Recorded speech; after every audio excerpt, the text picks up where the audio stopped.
صبروا وعلى ربهم يتوكلون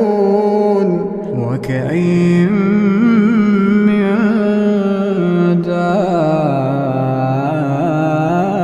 دابة لا تحمل رزقها الله يرزقها وإياكم وهو السميع العليم ولئن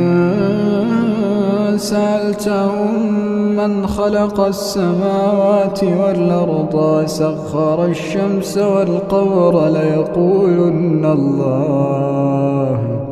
فأنى يؤفكون الله يبسط الرزق لمن يشاء من عباده ويقدر له إن الله بكل شيء عليم